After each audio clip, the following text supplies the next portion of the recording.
Retour à notre identité africaine sur la base de nos traditions africaines ancestrales par la voix des nains Avedo.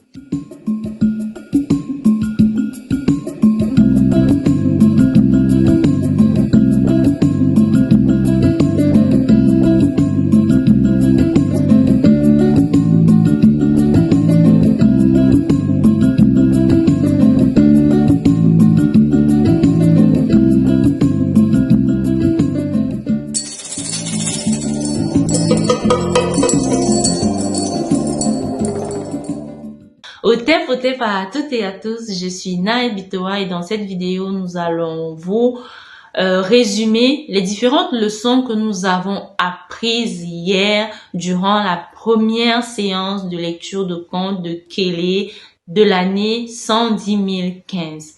La première leçon que nous avons appris était que tout est écrit dans nos traditions. On parle de sort, on parle de loi, on parle de c'est. L'univers est basé sur des lois. Tout ce que nous faisons répond, régit et correspond à une loi, ce qui fait que quand nous posons un acte, cet acte-là a déjà des conséquences. Cela appelle à la responsabilisation. Ce n'est pas une raison de fatalité. Le destin dans notre tradition n'est pas considéré comme une fatalité, c'est-à-dire quelque chose qu'on subit. Déjà que la tradition nous enseigne que nous choisissons notre destin avant de nous incarner. Donc c'est un acte de volonté qui dit volonté dit responsabilité. C'est en cela qu'on est un homme libre dans le paradigme africain. Sauf que pour être un homme libre, pour pouvoir jouir de cette liberté, de cette responsabilité, il faut un processus. Et là, nous allons vers la deuxième leçon qui est la leçon de l'éducation. Comme nous l'avons dit, tout ce qui existe repose sur une loi. Nous ne connaissons pas forcément toutes les lois de l'univers. Même le peuple, même la tradition africaine qui est la plus vieille ne connaît pas encore forcément toutes les lois de la nature. Mais elle en connaît assez. Elle en connaît tellement. Voilà pourquoi le processus d'éducation selon nos traditions est très important parce que ça nous permet de gagner en temps. C'est-à-dire qu'on a déjà identifié un certain nombre de lois qui fait en sorte qu'on part déjà d'ici. Et puis ça devient plus évident pour nous naturellement de grandir. On le voit depuis que nous avons tourné le dos à nos traditions. Nous sommes en bas du sol, vraiment.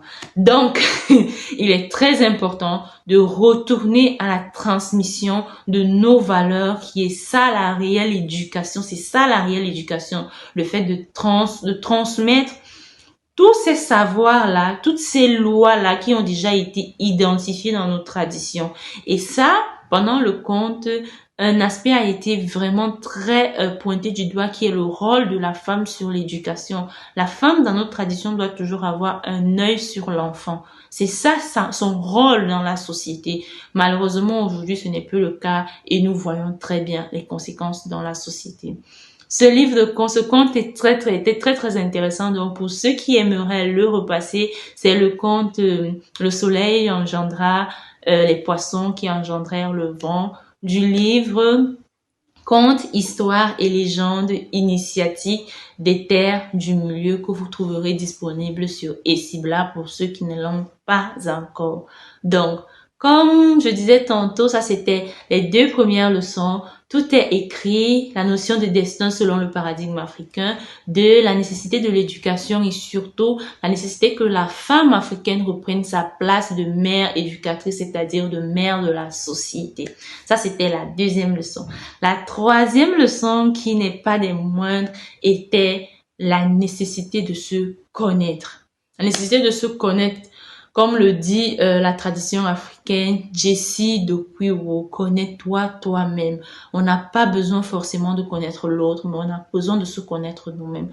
Connais-toi toi-même et tu connaîtras l'univers des dieux. Cette invitation à la connaissance de nous-mêmes est fortement aussi liée à l'éducation.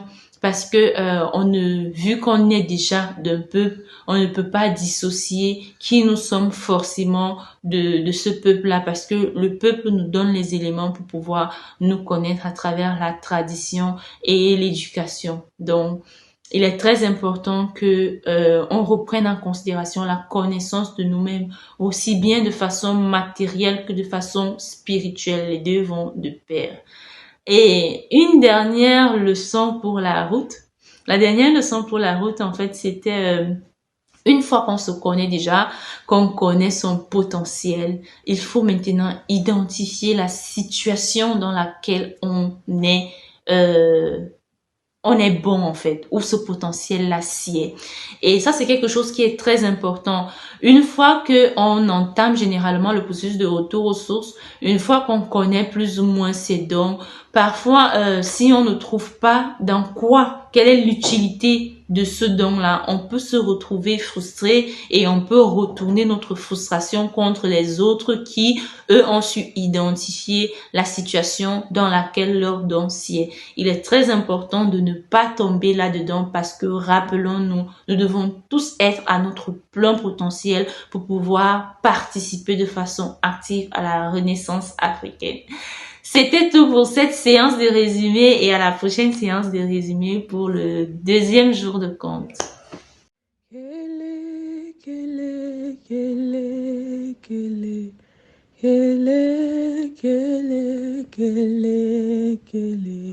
Le mois de l'enracinement, le mois